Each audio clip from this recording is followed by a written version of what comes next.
Bem-vindos a mais um podcast da Rede Ideal. E hoje eu recebo aqui nos estúdios da Rede Ideal o Dr. Paulo Eduardo Benzoni, ele que é psicólogo pela USP, mestre em promoção de saúde pela Unifran e doutor em psicologia pela PUC de Campinas.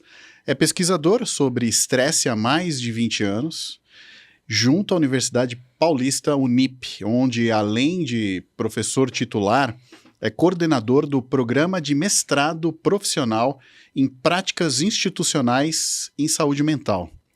Tem vários artigos científicos e livros publicados sobre estresse e saúde mental e, atualmente, está desenvolvendo pesquisas em conjunto com a Universidade do Chile e a Unirovuma de Moçambique, África. Tá correto, doutor? Correto. Às vezes eles falam Unirovuma. Unirovuma. Apesar de ser um R só. Olha aí, olha aí. E hoje a gente vai conversar sobre um tema que, quando a gente já viu, a gente entrou nele, né? Que é o estresse e as vivências de perdas. Doutor, afinal de contas, como que é o estresse em função das perdas, sobretudo das perdas de pessoas queridas? Em primeiro lugar, queria agradecer o convite, um prazer estar aqui nesse podcast da Rede Ideal. E assim, né, o estresse, hoje todo mundo fala de estresse o tempo todo. Nós temos pesquisas que mostram que após se você avalia a percepção de estresse antes, durante e após a pandemia, ela subiu. O estresse da população subiu e não voltou. Quando desceu um pouquinho pós-pandemia, ele não chega ao patamar que estava antes. Aumentou e se manteve. Então, cada vez mais é considerado um dos grandes problemas do século, né? Agora, para a gente falar de estresse de pessoas, de perda de pessoas, em especial pessoas queridas, eu acho que primeiro a gente precisa entender o que é o estresse, né? A gente está falando aqui o estresse, todo mundo tem falado, é uma coisa que está no cotidiano, na linguagem cotidiana das pessoas, mas o estresse, de fato, primeiro que a gente tem que... Ele é uma resposta natural, a gente não vive...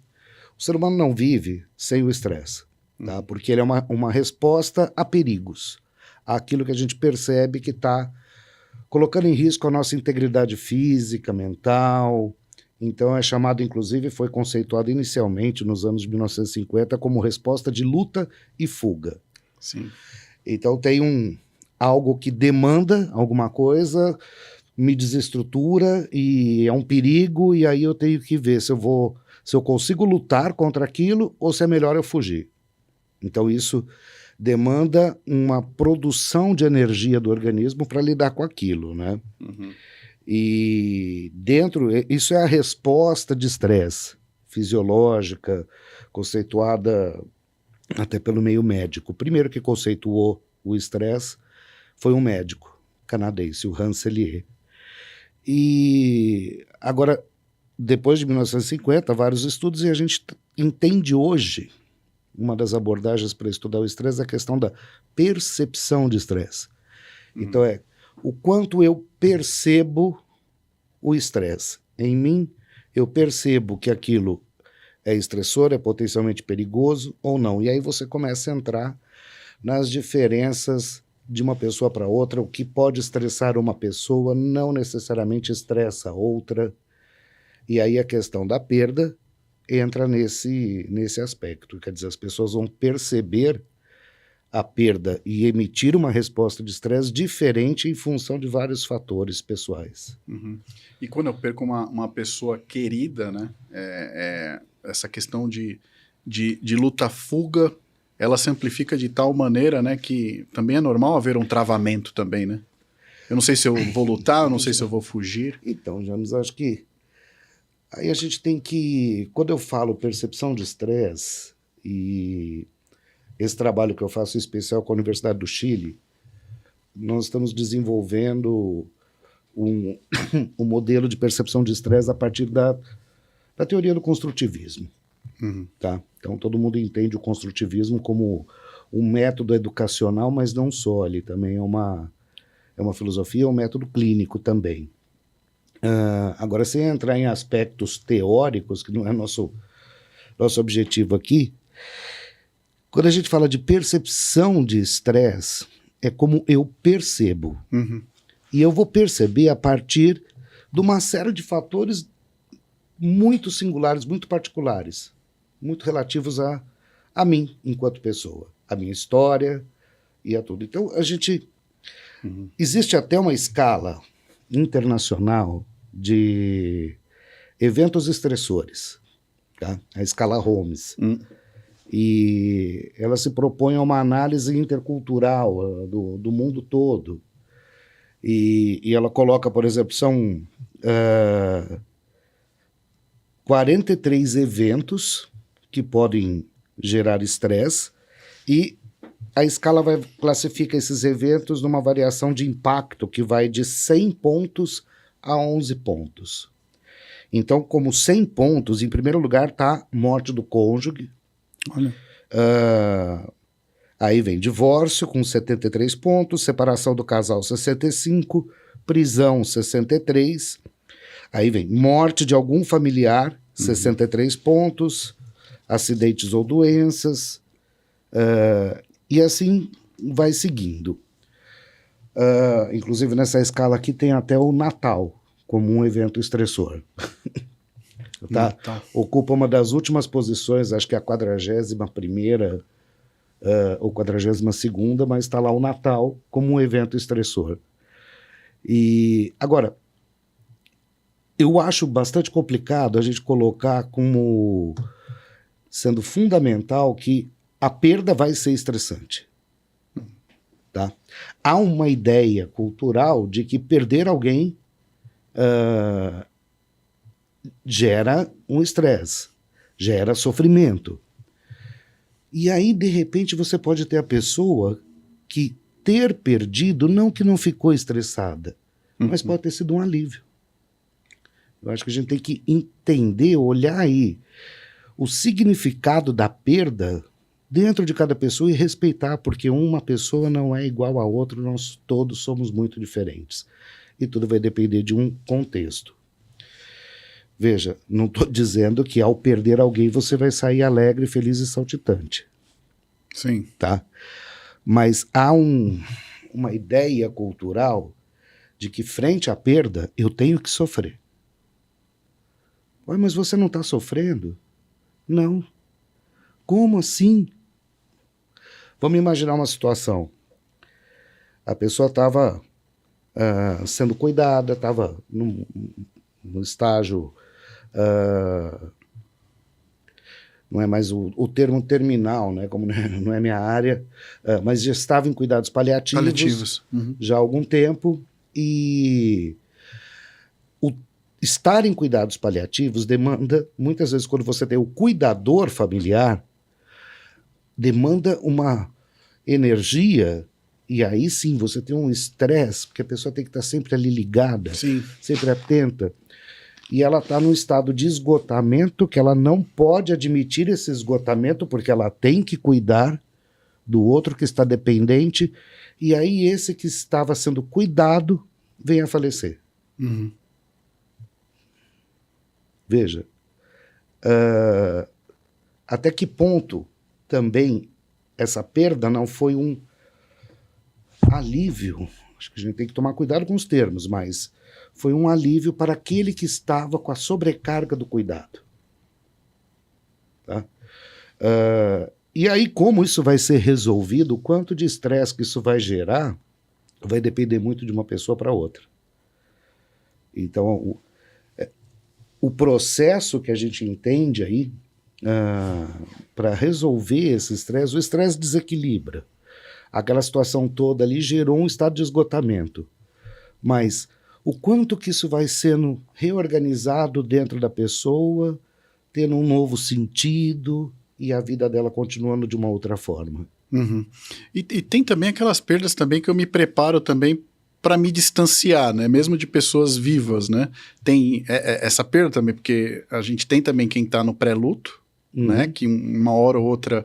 Ou às vezes quem tá no Alzheimer, que a gente não sabe quando não tá em paliativo ali, a gente sabe que vai chegar um momento, né? Mas a gente ouve muito de quem cuida, o familiar que cuida, falar, meu pai já foi, minha mãe já foi, já partiu, é difícil eu conviver com isso, né? Então ali também já vai gerando um estresse, né? A pessoa tá viva, né? Fora tem também gente que igual o Natal, né? Se distanciou e agora vai se aproximar no Natal, agora que a gente tá nesse momento propício para falar disso. Eu lembrei dele. e aí, de repente, agora tem o Natal, como é que eu vou me comportar, já que agora eu tinha decidido perder? Como é que funciona esse estresse? Você trazendo a questão do Natal, a curiosidade sobre o Natal estar nessa lista é bem interessante. O que a gente aprende na nossa sociedade? O que nos é ensinado? Que o Natal é um momento de felicidade, de confraternização familiar, onde todos têm tudo que você vê de filme de Natal, é sempre aquela coisa, aquela ideia de univos. Mas as pessoas têm suas diferenças, mesmo dentro das próprias famílias. Então tem aquela pessoa que você só vê no Natal. E até tem alguns comediantes que nas redes sociais que colocam assim, respostas para aquele tio do Natal inconveniente, né? Então, das piadinhas constantes. Aí tem aquela... É preconizado culturalmente que o Natal todo mundo tem que se amar e confraternizar. Mas pera, de repente tem aquele lá que eu não gosto muito, não queria ver. Sim. Tá? Não queria encontrar. E aí eu tenho que encontrar, porque é um evento social. Isso gera um estresse danado, porque eu tenho que ter energia para lidar com aquela situação, porque também não pode ter briga no momento do Natal. Então eu tenho que me conter. Isso gera uma demanda uma energia muito grande. Isso é uma situação de estresse. A perda vai no mesmo sentido. Tá? Culturalmente a gente aprendeu que tem que haver um sofrimento quando você tem uma perda. E tem vários outros fatores que envolvem aí, mas vamos pensar uma outra coisa do que você falou aí. Eu já perdi meu pai, já perdi minha mãe, então tem essa situação. Quando a gente fala do estresse, que é alguma coisa que vai desequilibrar a gente, quando a gente pensa no modelo construtivista, a gente vai vivendo num equilíbrio instável a vida toda. Então a gente vai sofrendo perturbações. Vamos entender assim, somos, enquanto ser humano, um sistema equilibradinho, funcionando ali. Tá? Vão tendo situações o tempo todo na nossa vida que nos demandam uma readaptação. Agora mesmo, estávamos vindo para cá, teve uma chuva. Um vento, né? Com muito vento. E aí a gente teve que lidar com isso. Sim. Então, a próxima vez que houver uma chuva, vai resolver. Tem até um exemplo muito interessante que meu parceiro do Chile usou numa aula online com a gente aqui. Eu fui para o Chile a primeira vez e fiquei hospedado na casa dele. Está fazendo um ano, foi finalzinho de novembro do ano passado. E já tínhamos ido todos, eu estava no meio-dículo na casa dele, ele e a esposa já tinham ido para o quarto, eu tinha ido para o meu, e eu saí, teve um tremor. Na verdade foi considerado um terremoto 6.4. É alto? Alto. Ainda mais para uma pessoa que nunca tinha vivido aquilo. Sim. É muito interessante que o chão parece que você está num parque de diversões. E eles saíram, eu sabia os procedimentos de emergência, porque lá tem isso praticamente todo dia. Treinamentos, né? Eu já sabia que eu tinha que ir para um lugar, ou ficar embaixo de um batente de porta, ou ir para o lugar aberto. Eu fui para o lugar aberto, ele saiu, ele e a esposa. Não se preocupa, não se preocupa. Paulo, não te preocupes. Foi só um tremorcito. Sim.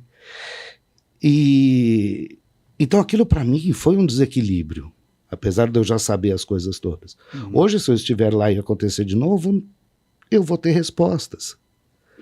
Então é assim, vem um evento, vem um fato, ele te chacoalha, te desestrutura, só que nós, todos os seres vivos, e nós seres humanos, temos a capacidade de nos reorganizarmos novamente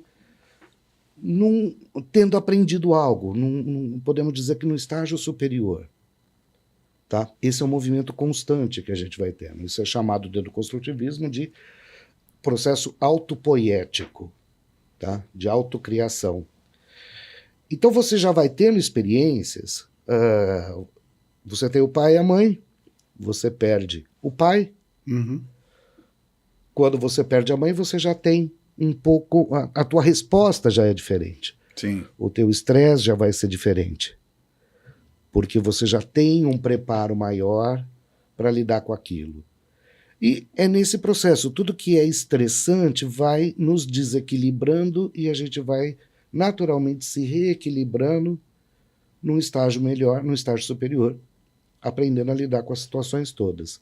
E as perdas entram nesse aspecto. Uhum. E quais são as consequências, né, do estresse nesses casos?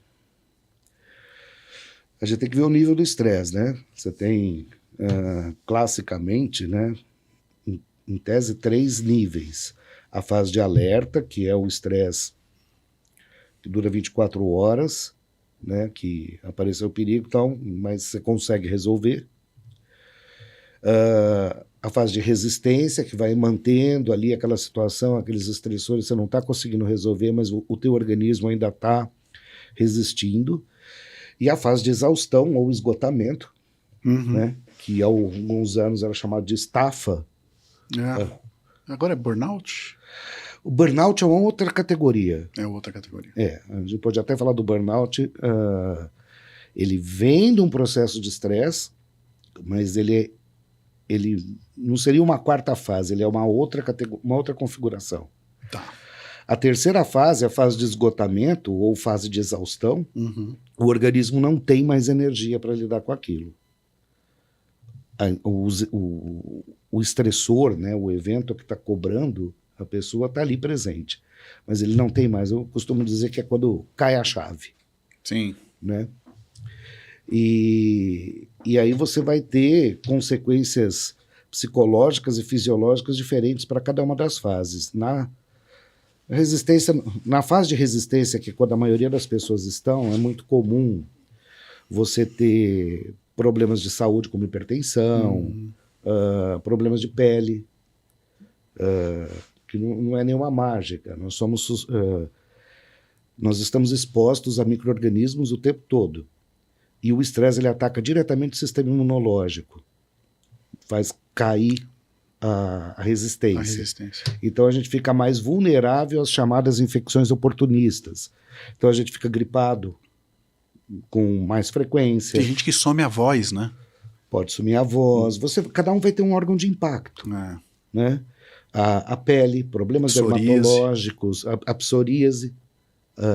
Tem púrpura também, né? Fica umas manchas roxas, né? Tem.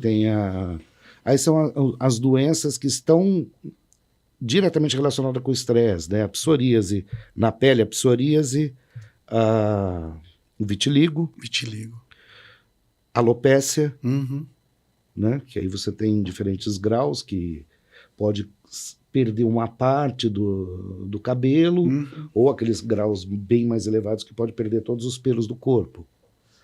É interessante que o organismo, são as doenças autoimunes, né? O organismo identifica os pelos como corpo estranho e expulsa. Olha só. Agora, vai depender aí do organismo, é uma combinação do organismo e da circunstância de vida que a pessoa está tendo, né? Do grau de estresse que ela está tendo e como que ela está lidando com esse estresse. Quando a gente trabalha com casos assim que são... Vamos pegar a população geral, que eu acho que é o mais interessante. Você vai ter essas coisas todas. Então, tem algumas coisas que é interessante a gente observar que são sinais, né? São alertas de que a gente está precisando mudar alguma coisa. Às vezes você pode ter uma micose que ela vem de tempos em tempos. De repente aparece, ela começa a coçar. Aí você usa pomadas, que não sei o que, não sei o que lá. Por que essa micose ela é recorrente? Okay. E quando que ela aparece? Ela aparece quando a tua resistência baixa. E a resistência baixa, você pode observar que é porque você está vivendo alguma circunstância de estresse. Tá? Sim. Então tem vários, cada um vai ter às vezes, em algumas correntes chamam de órgão de impacto, né? Problema no rim, problema circulatório, enfim, são vários aí. O que é possível você se recuperar disso sozinho? Sim, é possível. Você buscando novos sentidos para aquilo tudo que você está vivendo. Vamos voltar aí na questão da perda. Houve uma perda, você tem todas essa sintomatologia. Então, é preciso construir um novo sentido. Isso é o processo de luto. Aí os especialistas em luto podem falar muito melhor do que eu, mas você consegue ir aos poucos se reconstruindo. E aí você vai se tornar uma pessoa que não é que esqueceu aquilo. Quando a gente fala superou, achei um sentido para vir. A partir do momento que você encontra um novo sentido, aquele que foi perdido, a perda, continua existindo, continua fazendo parte da tua história, mas num lugarzinho ali diferente. A ideia é aprender, igual o doutor deu o exemplo do tremor. É aprender com o que passou, tirar lições, né, para eu reagir de uma maneira diferente numa próxima vez que eu for surpreendido. Sim, é um processo que vai acontecendo naturalmente. Essa situação do terremoto, foi até engraçado que no dia seguinte eu tinha ido para dar uma palestra no congresso lá, eu era a pessoa mais interessante do congresso, não pela palestra que eu tinha dado, mas uma pessoa de 58 anos que nunca tinha vivido um tremor. Para eles o negócio é tão comum. Aí você faz piada, né? Apareceu aqui no Brasil que tinha tido um terremoto, eu precisei fazer uma postagem nas redes sociais, só assim, gente, tá tudo bem, tá tranquilo. E então o que acontece? O fazer piada, o falar sobre o assunto, lógico, a forma como eu reagi foi muito particular. Amigos meus, a hora que eu contava, eu falava assim, meu Deus do céu, se me acontece um negócio desse, eu morro. Eu infarto. Às vezes não infarta, não. Aí você aprende. Quer dizer, às vezes a gente imagina uma coisa e o de imaginar, a gente já se estressa só de imaginar aquilo. Fantasiar, né? Fica fantasiando. Aí a hora que você vive a situação, você percebe que você consegue lidar com aquilo. Sim. O luto é a mesma coisa, a perda é a mesma coisa. E falar, brincar, nessa história do tremor, aí eu fiquei fazendo piada, conversei com muita gente lá, depois aqui e tal, e isso vai ao conversar sobre aquilo, a gente vai usando a narrativa e vai construindo um novo significado. É ressignificação isso? É a ressignificação. Tá? Então, voltando para a questão da perda, a pessoa que eu tinha aqui, ela tinha um significado para mim. E a cada momento da minha vida, ela foi tendo novos significados. No momento em que eu a perco, eu tenho que criar um novo significado para ela, porque ela não está mais aqui. Tá? Ela está lá na frente. A última perda que eu tive foi o meu sogro, há alguns anos, que era uma pessoa que eu considerava muito, ele também me considerava muito, e às vezes eu viro para minha esposa e é uma pessoa muito séria, muito, como é que eu vou dizer, ele não falava palavrão e tal, só tinha uma situação lá que ele falava, era um palavrão específico que eu não vou colocar aqui por uma questão. Sim. E aí, às vezes, quando eu estou muito irritado com alguma situação, ele só usava isso quando ele estava muito pé da vida com alguém, né? Eu viro para minha esposa e falo assim, como dizia meu finado sogro, tá, tal coisa. E isso, assim, me alivia. Por quê? Porque, digamos que é um lugar novo que ele passou a ocupar dentro da minha história. E nós todos somos assim. Nós vamos continuando, a vida continua. Tem algumas frases, né, que falam de lidar para o luto, Eu me lembro de uma aluna minha que havia perdido o marido há um tempo e tal, foi quando eu perdi minha mãe. Ela virou para mim e falou assim: Paulo, o tempo cura até queijo. E ela era mineira, né? Boa. E essa frase ficou assim para mim: o tempo cura até queijo, né? Uma outra pessoa também chegou para mim e falou assim: ou a gente continua levando a vida, ou a vida vai levando a gente. Então, eu estou colocando, ó, o tempo cura até queijo. Ou a gente continua levando a vida, ou a vida leva a gente. São frases metafóricas que fazem um sentido para a gente. E esse sentido essas metáforas possibilitam uma ressignificação daquilo que eu estava vivendo. Uhum. Sim. Tá? Sim. É aí que a gente pensa que aí você vai se construindo de uma forma constante, dando novos significados a tudo. E tudo aquilo que te estressa é o mesmo processo. Tá? Você falou do burnout, né? O burnout ele já vai ser uma configuração específica de não ter ali lidado com todas essas situações, então pode chegar num caso de burnout que é muito relacionado ao trabalho. E aí é importante falar do burnout porque as pessoas que vivem com muito comprometimento àquilo que fazem, quer dizer, aquilo faz parte da vida dele, são mais propensas a estresse elevado e a burnout. E aí, se você pegar um indivíduo que ficou anos cuidando de alguém, o cuidador familiar, e aquilo faz parte já da vida dele, quando aquele que, mesmo que ele estivesse extremamente cansado e estressado dessa atividade de cuidado, quando aquele veio a falecer, quer dizer, é um pedaço que foi arrancado. Você fica com um buraco. Você não está mais inteiro. E aí? E agora, José, o que você faz? Então tem que... Você morre junto? Não. Você tem que ir lidando. Então aí é um quadro que pode entrar a questão do burnout, que tem lá suas configurações específicas. E tem aqui um tema aqui que é a aposentadoria. A gente vê muita gente até ficando doente, né? Depois que aposenta, né? Porque gera o estresse da perda, né? Daquele dia a dia, Exato. Da convivência também, né?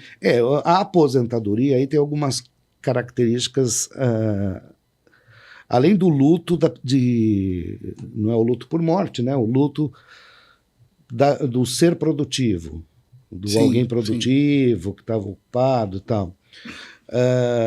Os estudos sobre a aposentadoria colocam que o primeiro ano é a maravilha. A partir do segundo ano você começa a rever. E eu gosto muito de conversar com motorista de Uber, né? E até porque eu trabalho com a questão do estresse ocupacional, trabalho precário, etc. E eu me lembro, você falou isso, eu me lembrei de um motorista que eu peguei em Curitiba. Eu falei, como é que é trabalhar de Uber e tal, né? Ele pegou e falou assim: rapaz, eu fui funcionário público a vida inteira. Eu aposentei. Em um mês eu comprei esse carro e fui trabalhar de Uber. Porque senão, ou minha mulher me matava ou eu matava minha mulher. Sim. E aconteceu muito disso na pandemia também, né? Sim. O que quer dizer isso, né? Tirando aí a questão que pode ter um toque machista nessa conversa dele. Você tem uma vida, você tem uma relação legal, mas você encontra no final do dia, tal. O conviver constantemente, as características indesejáveis de um e do outro começam a incomodar muito e geram um estresse na relação que pode levar à separação. Sim. Então, é uma reconfiguração. Eu acho que aí a palavra reconfiguração chega bem. A gente está sempre tendo que nos reconfigurar na vida. E é a situação de estresse que provoca a gente essa reconfiguração. Então, a partir do momento que eu aposento, ou que eu perco alguém, ou que eu mudo de emprego, eu tenho que reconfigurar minha vida. Eu deixo de ser o Paulo X para ser o Paulo Y, Z e assim por diante. E hoje em dia, principalmente pós-pandemia, a gente está tendo que se reconfigurar constantemente. Uhum. Não dá tempo.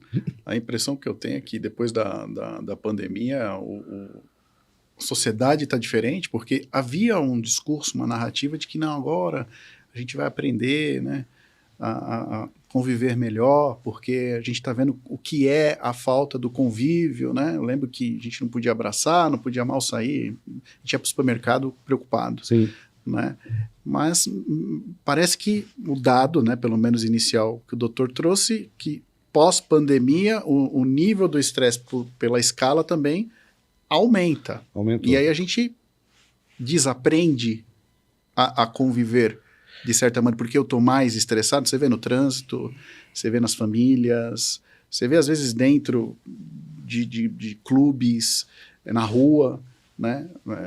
Parece que faz sentido isso? Da onde veio essa informação, né, de que a gente está mais estressado? Eu criei um teste de percepção de estresse, eu desenvolvi esse teste e são vários anos de trabalho, né? Eu levou 4 anos para ele chegar. E ele ficou pronto em fevereiro de 2020. A última etapa era aplicá-lo numa amostra bastante grande de pessoas para eu ter um referencial. Então, eu tinha acabado de aplicar em 850 pessoas, adultos aqui da região metropolitana de Ribeirão Preto. E aí começou a pandemia. E aí eu consegui uma autorização do Comitê de Ética e eu falei, eu vou coletar os mesmos dados durante a pandemia. Eu fiz uma coleta online. Olha. Você via que esse teste, ele vê o quanto que eu estou percebendo o estresse vindo da família, das relações familiares, da minha vida financeira, das minhas relações no trabalho, da carga de trabalho que eu tenho, da minha condição de descansar e relaxar, das minhas relações sociais e dos pensamentos estressantes. Tem um que está e da minha preocupação com a saúde, com a minha saúde física. São 8 áreas da vida que a gente identificou de onde pode estar vindo o estresse. E daí eu apliquei logo no começo dos primeiros meses de pandemia. Aí você já via cálculo estatístico, né, como ele é numérico, diferença significativa. Depois que acabou a pandemia e tal, eu conduzi uma outra pesquisa que eu usei o mesmo instrumento. E o engraçado, James, é que eu tive esse insight um dia que eu passei por vários lugares resolvendo questões pessoais até chegar na Unip. E eu estava muito cansado aquele dia, todo mundo falou, nossa, que cara de cansado que você tá. Eu falava, nossa, era tipo assim, setembro, eu falava, nossa, esse ano tá muito pesado, nossa, estou muito cansado. Foi um dia que todo mundo me falava que estava cansado. Aí eu peguei e separei os dados, né, da mesma região, falei, pô, pera lá. Falando de uma forma até bem didática, é como se eu tivesse um termômetro que eu medi antes da pandemia, usei o mesmo termômetro na pandemia e usei após a pandemia. Então eu podia comparar com segurança. Cara, a hora que eu vi os resultados, você põe em gráfico, cada um desses 8 fatores, eles estavam aqui. Aí ele sobe. Alguns, depois da pandemia, 3 barrinhas, depois da pandemia, estão do mesmo tanto, não baixou. Outros baixaram, mas não voltaram aos patamares de antes da pandemia. Sim. Tá? E o interessante é que o estresse vindo das relações familiares, ele aumentou na pandemia e voltou ao mesmo nível depois. Ele não apresenta diferença significativa. Não cai. Não cai. Ele ficou estável. Agora, quando você vê o quanto que as pessoas estão conseguindo descansar, dormir, relaxar, não estão. preocupação financeira, relacionamentos sociais, sabe? O relacionamento com os amigos não voltou ao que era antes. Carga de trabalho muito mais alta. Sim. As relações de trabalho muito mais complicadas. Aí você vê o mundo que a gente está vivendo hoje, né? Durante a pandemia, nós tivemos, em termos de desenvolvimento de uso de aplicativos tecnológicos, alguns especialistas dizem que nós avançamos mais de 10 anos em um. Você sabia usar videoconferência? Eu usava muito pouco. As reuniões eram mais presenciais. Então. Quem é que faz reunião presencial agora? Aí veio o home office também, né? Aí veio o home Muita office. empresa ficou em home office. Então, agora, voltando. algumas querem voltar e demitem quem não quer voltar, né? Como entra em desacordo, então começa a ter mais choques aí. Mas grandes corporações estão mantiveram voltando para o presencial. Ok. Sim. Tá? Você tem aí a questão... A gente tinha Zoom, era o Meet, era o... Sim, Google Meet, Zoom... O finado Skype. Skype. Que o Skype não existe mais. Sim, Skype. O Skype foi comprado pelo Teams, o Skype agora é Teams. Sim. O próprio WhatsApp também, né? Fazia a chamada pelo WhatsApp. O WhatsApp. Muito. Então, isso tudo gerou... Eu acho que aí geram duas coisas, né? A solidão, a hiperconexão. Você tem que estar hiperconectado o tempo todo. E você não escapa. Nós estamos aqui sem celular na mesa. Sim. Porque se tiver um celular aqui na mesa, atrapalha a nossa concentração. Eu até pus o meu em modo avião para não atrapalhar. O meu tá em silencioso dentro do bolso aqui, guardadinho, ele nem tá vibrando. Você tem que estar conectado o tempo todo. Com o avanço tecnológico que aconteceu nas empresas. As empresas demitiram. Muito, teve todos os programas sociais, tal, Sim, de suporte. Teve empresa ficou fechada empresa também. Que ficou fechada. Mas quando voltou pós-pandemia, como a tecnologia estava mais avançada, precisou de menos gente. Então recontratou, mas não o mesmo tanto de antes. Isso, sim. E quem está trabalhando está fazendo o trabalho de 3 ou 4. Perfeito. Né? Foi um downsizing, né? Que é o termo usado na gestão. Isso. Natural isso. Então a carga de trabalho está muito grande, a competição muito grande, as relações se deterioraram e, apesar da hiperconexão, a gente está vivendo o século da solidão.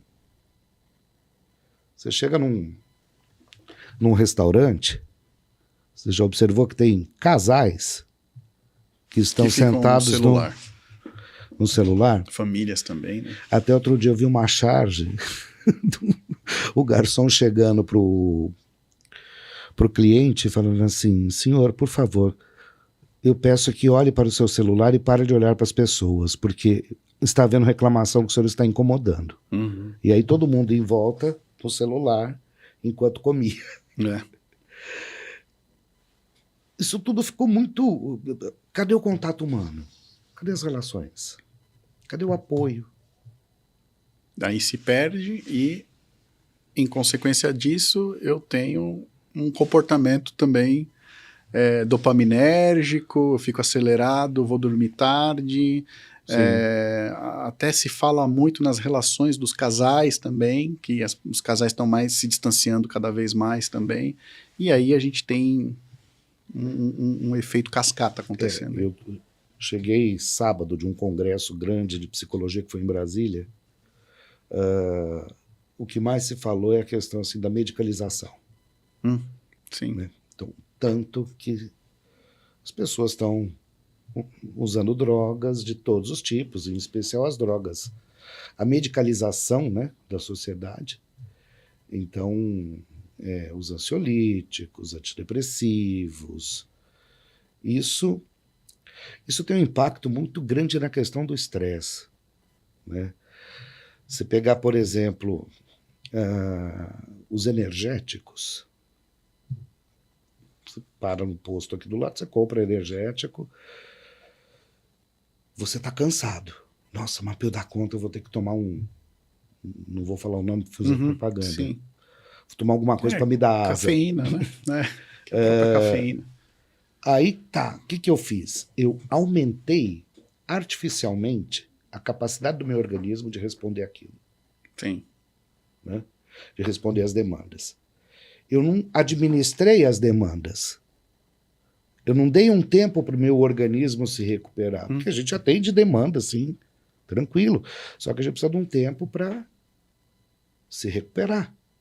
Isso é natural. O médico falava em repouso, né, doutor? Antigamente, olha, vai para casa e repousa.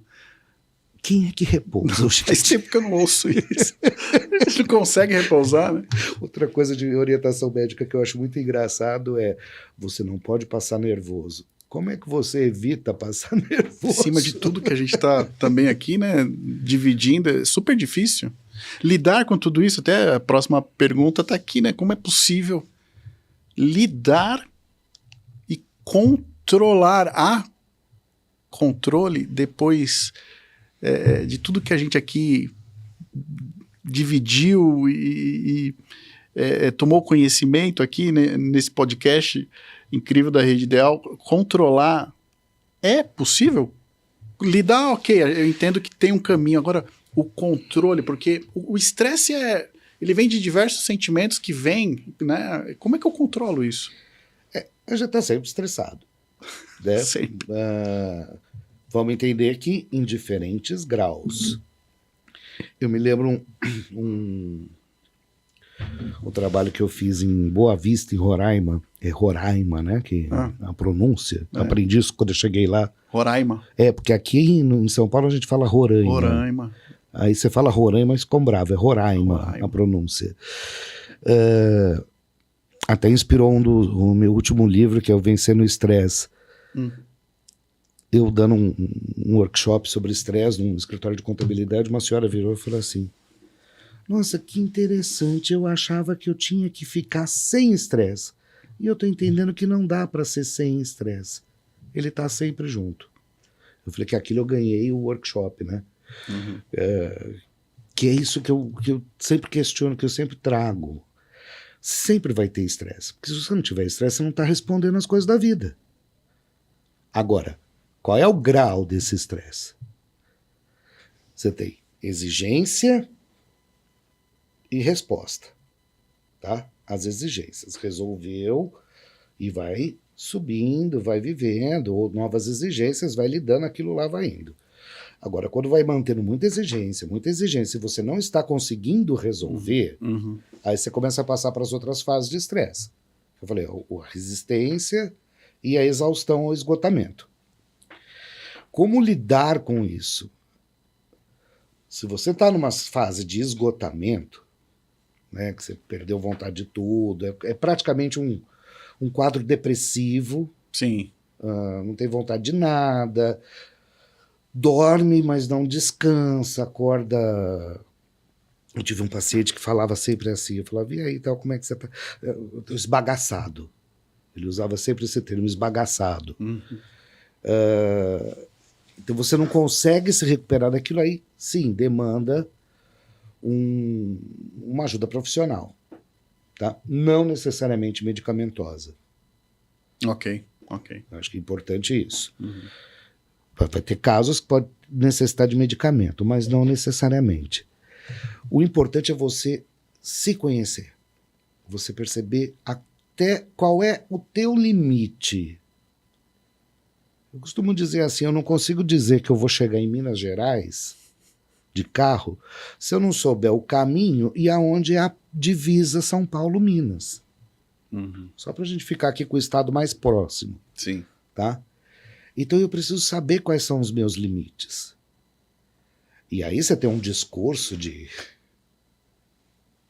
Não, tem que superar limite. Gente, cuidado com essa coisa de você é capaz de tudo. Nós não somos capazes de tudo. Nós somos capazes de até determinado ponto e tá tudo bem. Para que performar tanto? Bom, então se eu consigo identificar isso em mim, eu consigo administrar os limites. Eu falei de alguns sinais corporais, por causa da queda da resistência. Isso. Nossa, estou ficando muito resfriado. Nossa, essa coceira que eu tenho aqui apareceu de novo. É um alerta. O teu corpo te avisa. É o sinal sintoma, né? E ele vai te avisando. Então você tem que respeitar esse alerta. E aí o que é que você vai fazer? Eu costumo sempre brincar com uma música que eu gosto muito do Almir Sater, que ele fala, ando devagar, porque Sim. já tive pressa. É. Então eu, às vezes, nessa época do ano, eu vou chegando na Unip, aí o pessoal da portaria, Já vai eu tô cantando. 25 anos na Unip, né? Já canta junto comigo, né? Porque é o momento que eu falo que eu tô em procedimento de descida. Desacelerar, né? Desacelerar. A gente precisa desacelerar. E tá tudo bem, você não vai perder. Há uma busca muito grande de performar. Para. E aí, nesse buscar a performance constante, as pessoas estão fazendo uso de muito recurso artificial, medicamentoso. Até nesse livro Vencendo o Estresse, eu falo da questão do estresse a partir da mitologia. Né? Então, cada capítulo é um mito, e eu vou discutindo a questão do estresse a partir dos mitos. Se eu não me engano, acho que no capítulo que eu falo de Apolo, da sociedade apolínea, porque Apolo era o deus perfeito, né? O mais belo, o mais inteligente. E eu cito uma situação que uma vez eu ouvi falar de jovens que, para sair para balada, 20 e poucos anos, tomava Tadalafila antes de ir para balada. E eu, muito inocente, falei, mas por que a Tadalafila? Aí a pessoa me explicou. Na verdade, foi um paciente que me falou isso. Que, diferente do Viagra, né, a Tadalafila ela depende de uma estimulação. O Viagra não, ele é mecânico. Então ele tomava Tadalafila para se garantir que se rolasse alguma coisa ele não ia falhar. E aí eu falei, nossa, que coisa tal. Aí eu estava numa farmácia, num sábado, umas 8 horas da noite. E um rapaz do meu lado ali chegou, pediu pro farmacêutico, pro balconista, pegou. Assim que ele pegou, ele já pegou um copo d'água, abriu, tomou. Você percebia que ele estava saindo para uma balada. Eu falei, gente, olha a autoconfiança e a necessidade de performar, de garantir que vai ter uma ótima performance. Eu estou usando esse exemplo, que eu acho que ele é bem... chega a ser até caricato. Mas quanto da vida, assim, sem ter essa conotação sexual, a gente faz de tem que performar, tem que estar bom, tem que estar ótimo. É uma sociedade que está cobrando muito isso. Então, é se questionar até quanto a gente precisa performar. Sim.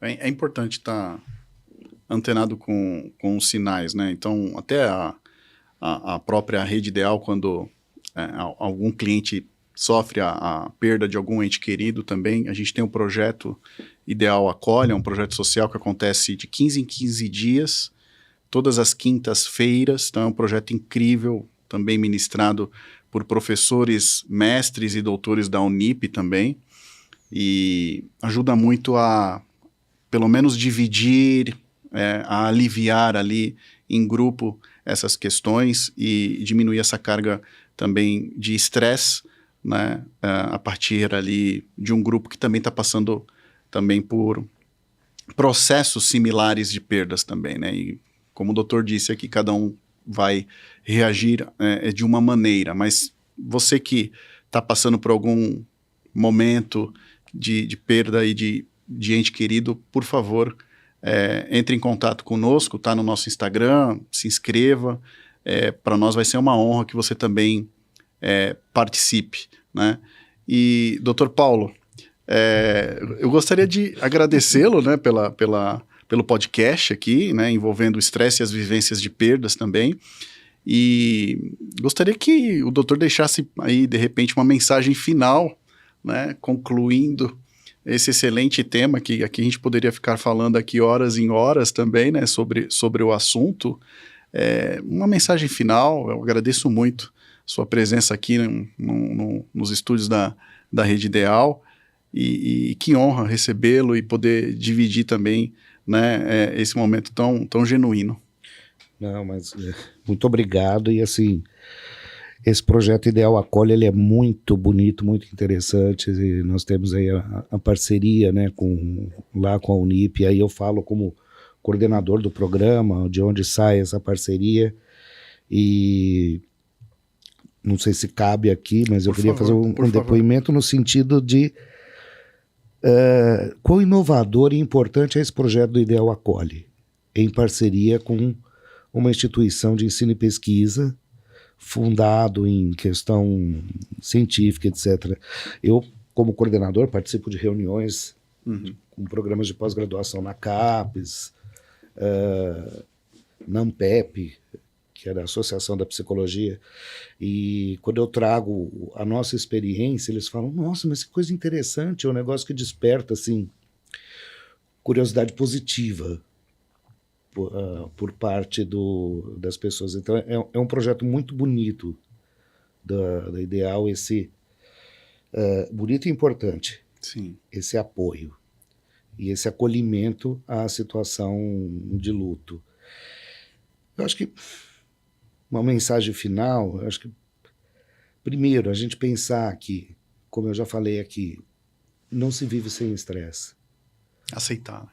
Aceitar que o estresse está ali. Lidar com esse estresse é o quê? É se conhecer, saber os próprios limites. E que vamos ficar impactados por perdas? Sim, mas cada um sofre um impacto diferente. E eu não posso julgar o impacto que o outro está demonstrando a partir do meu referencial. Ele está sentindo daquele jeito, o outro é o outro, está sentindo daquele jeito, e eu sinto do meu jeito. Porque uma coisa que me preocupa nesse contexto é a culpa que eu posso passar a ter por não estar sentindo de forma tão pesada determinada coisa que a sociedade quer que eu sinta. Tá? Então, até o sofrer é uma forma de performar hoje em dia. Eu tenho que performar no sofrimento. Não. Cada um é cada um. Se respeite e fique em paz consigo mesmo. Isso é uma das principais coisas para você lidar com a situação do estresse. E saber os seus próprios limites está dentro disso. É isso, então. É isso. Então, agradeço a você que assistiu ao nosso podcast hoje com o Dr. Paulo Eduardo Benzoni sobre o estresse e as vivências de perdas. E eu convido a você a acessar as nossas redes sociais, o Instagram, a gente também tem todos os podcasts também no YouTube, no Spotify também, esse aqui é mais um que a gente vai subir lá também. E eu agradeço a você que ficou conosco até agora debatendo e entendendo, e leve essas questões para sua casa também, para a sua família, para os seus amigos, para os seus colegas. Divulgue o podcast, a gente agradece. E qualquer dúvida, acesse o nosso Instagram. Muito obrigado. Muito obrigado.